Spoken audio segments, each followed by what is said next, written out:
Corre el mes de noviembre de 1999. El gobernador Antonio González Curi llama por teléfono al entonces rector de la UAC para decirle que o renunciaba o lo sacaba por la fuerza. Al negarse a renunciar el funcionario universitario, se da uno de los episodios más sucios en la historia de la Universidad Autónoma de Campeche, donde la autonomía de la UAC se vio sobajada y violada. Desde entonces, las cosas no serían las mismas en la UAC, y la otrora orgullosa institución se vería envuelta en una creciente crisis de autonomía, calidad y valores. Una caída en picada que tuvo como resultante la institución deteriorada, herida, manipulada y saqueada que tenemos a la fecha. Nuestro invitado de hoy ama y conoce profundamente a la UAC. Con un impresionante bagaje académico en el campo de la educación, la economía, la historia, la política y la sociología, el doctor José Alberto Abud Flores está con nosotros y nos va a platicar sobre su gestión como rector de la UAC, los retos que enfrenta su querida institución y sobre la política estatal y nacional.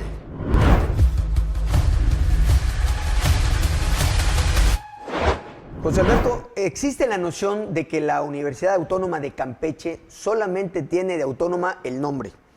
Que la autonomía de la universidad es una vacilada. ¿Sigue siendo la universidad rehén de intereses cupulares? No dudo que que existan. Toda universidad, como parte de una sociedad, está sometida a muchos intereses que no necesariamente juegan a favor de la universidad. Precisamente en ese sentido, la autonomía debe de ser una responsabilidad de estudiantes y de quienes dirigen la universidad. La autonomía no es una dádiva generosa que dio el Estado, ¿no? Sino que es una cosa que se tiene que luchar por ella. Y esa responsabilidad recae tanto en los funcionarios universitarios como sobre todo en los universitarios. Defender esa autonomía es una responsabilidad de los estudiantes. Si es rehén o no es rehén, está en ellos salirse de ese sometimiento o reforzarlo si no quieren hacer nada para defender la autonomía. Cuando tú fuiste rector, tú fuiste un férreo defensor de la autonomía universitaria. Esa defensa de la autonomía te llevó a sufrir uno de los capítulos más deleznables en la historia de la universidad. Cuéntame sobre este acontecimiento. En breve, la universidad se vio sometida precisamente por la pregunta anterior a intereses espurios, intereses que no eran los mejores para la universidad. Y hubo exigencias de una persona que después fue considerado un gobernador ilegítimo, de exigirle a la universidad, de exigirme a mí en lo personal, muchas cosas que me parecieron indecentes. Y por lo tanto, mi respuesta siempre fue, no por capricho, sino precisamente apegándome a la ley orgánica y a la defensa de la autonomía, no satisfacer esos caprichos. Y esto, bueno, tuvo un desenlace funesto, incluso no solamente para mi persona, porque fui golpeado cuando invadieron la universidad, sino para mi familia, mi esposa y mis hijos. Fue una cosa muy triste, al grado de que mi esposa, como extranjera que es, tuvo que pedir protección a la embajada británica, porque se sentía amenazada ella y nuestros hijos, bueno, en este caso sus hijos, que tienen la doble nacionalidad. Sí fue un capítulo triste, pero ¿por qué fue un capítulo triste? Porque estaban acostumbrados al saqueo de la universidad, impunemente. Y el pueblo de Campeche lo dijo muy claramente cuando sentenció políticamente la elección del 97 y dijo: Campeche ganó, Campeche votó y Curi no ganó.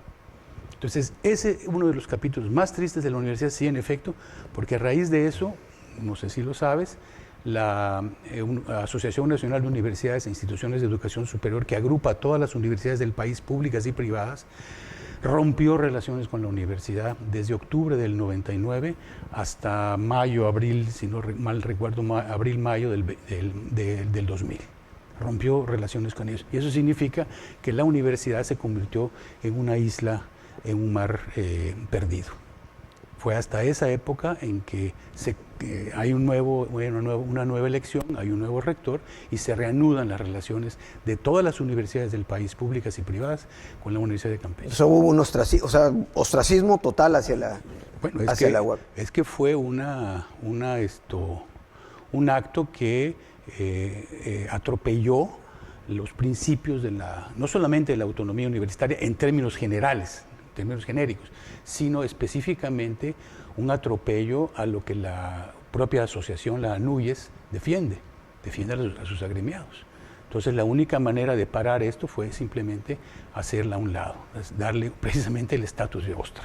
El ostracismo, claro.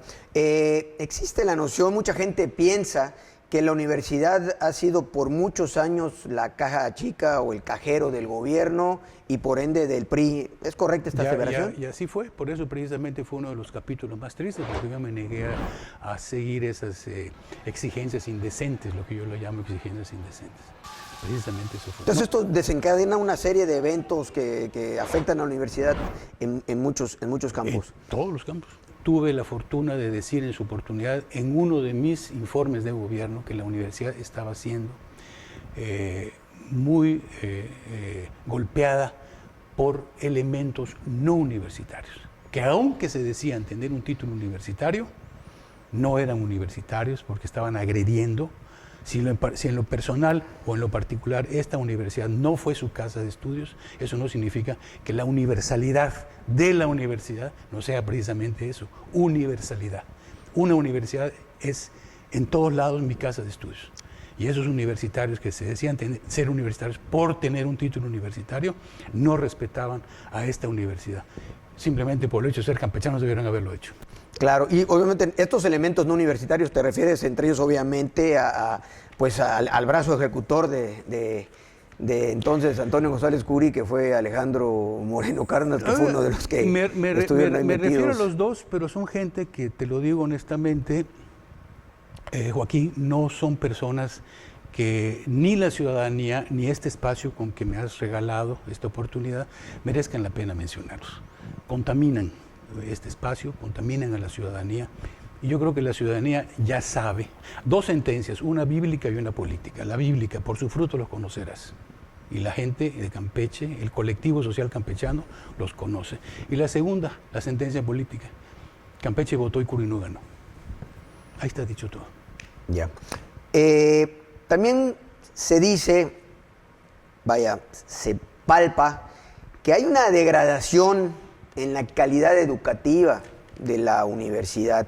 Como que la universidad de unas décadas para acá ha ido cayendo en una espiral, en una caída. ¿Existe una crisis académica en la universidad?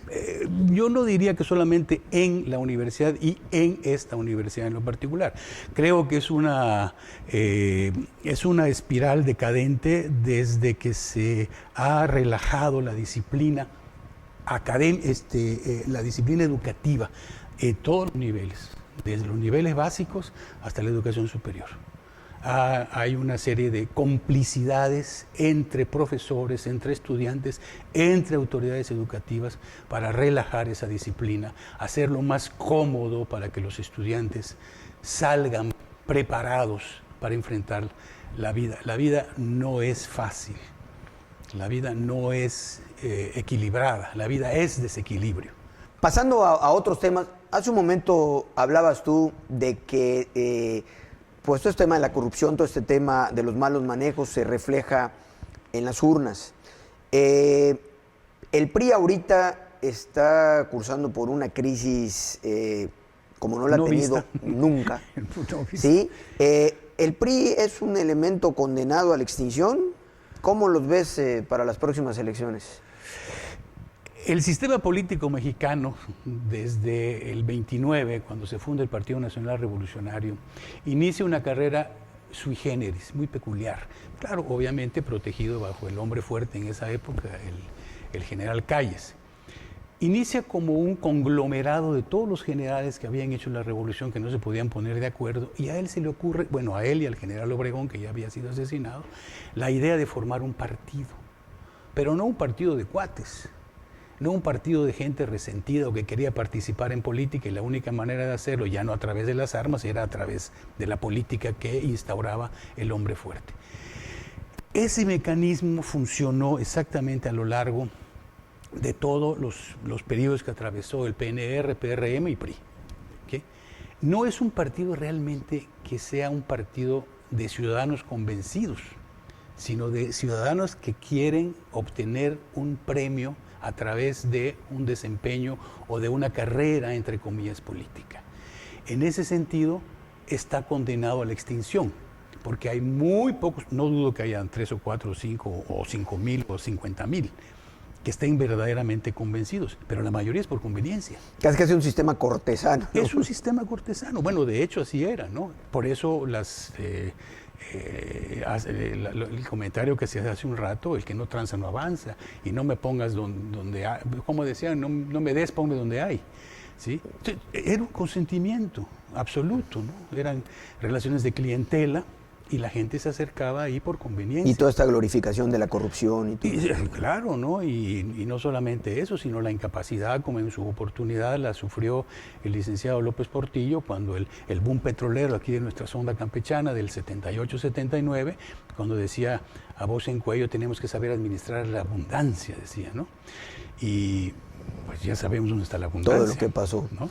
Entonces, de acuerdo a su misma esencia, tú dices que de acuerdo a su esencia, el PRI está condenado a la extinción. Hay un ADN que si no lo corrigen por una ingeniería política, ¿sí? Si no hay una ingeniería política que introduzca ahí elementos en el ADN, pues a lo mejor no se extingue, pero va a ser un partidito de 20 o 50 ahí que anden pululando por allá, rescatando, eso sí, en su discurso, las viejas glorias, las glorias pasadas, ¿no? Seguiremos siendo un partido de unidad, seguiremos siendo un partido que, lo que dicen por allá, que somos eternos aquí, etcétera, ¿no?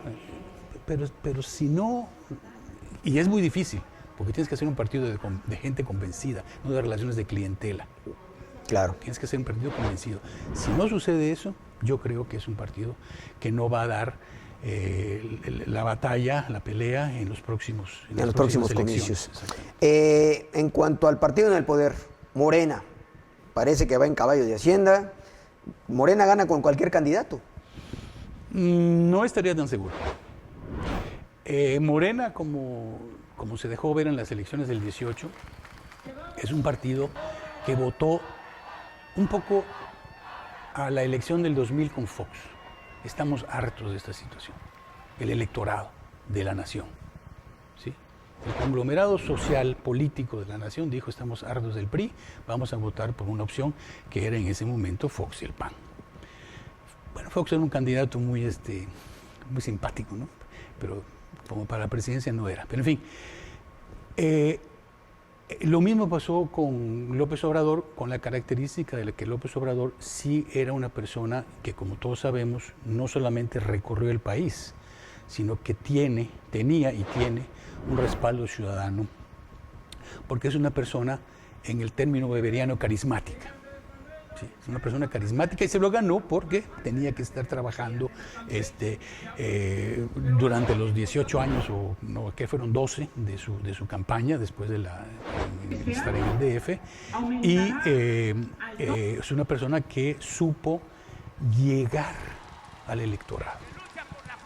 Llegar al electorado en los términos de esa gente marginada, sin ninguna ilusión en la vida, ya la habían perdido, pues tenían negado esa ilusión. Un mercado totalmente abandonado. Abandonado. Le habían robado la capacidad de soñar. Y eso es tremendo, que a una ciudadanía le robe la capacidad de soñar. Y el presidente López Obrador lo que hizo fue darles de nuevo esa capacidad para soñar. Enseñarles que el electorado tiene una llave mágica que se llama voto y que con el voto puede hacer maravillas. Eso es lo rescatable de la sentencia política de los campechanos. Claro. Cuando dicen votaron y el otro no ganó. Claro. Esa es la llave mágica. Pasando a un tema ligeramente diferente. En Campeche existe la noción de que hay una élite político-empresarial que, sin importar quién gane, sin importar qué suceda, siempre caen parados. ¿Existe esta oligarquía poderosa campechana? Y si existe, ¿qué tan culpable es esta élite del subdesarrollo en Campeche? Toda sociedad tiene diferentes niveles y en toda sociedad existen las élites económicas, las élites políticas, en toda sociedad existe. La cuestión está en que el ciudadano, el conglomerado social, la ciudadanía pueda tener y el propio gobierno, hombre o mujer, gobernador o gobernadora, tengan la capacidad de articular un discurso que los incluya sin que impongan sus intereses. Como toda sociedad, los intereses de un grupo son los intereses de ese grupo, que no necesariamente representan al interés del colectivo social. Y lo que hay que hacer aquí es poner en función el concepto gramsciano de hegemonía, es decir, articular un discurso en el que todos podamos salir beneficiados. Sí, en efecto, te van a decir, no todos vamos a salir beneficiados, probablemente no. En un momento van a beneficiarse unos, en otro momento van a beneficiarse otros, pero que no sea dañando demasiado las estructuras del colectivo social. Pues en toda sociedad existen esas tensiones, por eso es una sociedad, está una sociedad tensionada, diferentes actores sociales. Podemos ser diferentes, pero no hay que ser antagónicos. Ese es el punto. Podemos ser diferentes, todos somos diferentes, pero que esa diferencia no se convierte en un antagonismo social. Es decir, que no las élites estén privilegiando solamente sus intereses y montándose sobre el interés del colectivo un desbalance social. total. Toda sociedad la tiene. ¿Qué es lo que hay que hacer? Insisto, en el sentido gramsciano de lo que es la hegemonía, articular un discurso, que no es difícil articularlo. Porque si tú le puedes hablar con una persona y decirle, mira, si ganaste 100 hoy, a lo mejor ganas 20 menos o 30 menos, pero vas a tener el concepto de seguridad ciudadana mucho más adelantado. La seguridad ciudadana es fundamental para que una sociedad funcione. Si no funciona la seguridad, ¿qué es lo que estamos padeciendo en el país? ¿Sí? Entonces, a lo mejor hoy vas a sacrificar 20 o 30, pero vas a tener la certeza de que va a haber un colectivo social mucho más pacífico, mucho más feliz, satisfecho, de poder convivir en una sociedad en la que hay un cierto nivel de igualdad o un menos desequilibrio social. Excelente.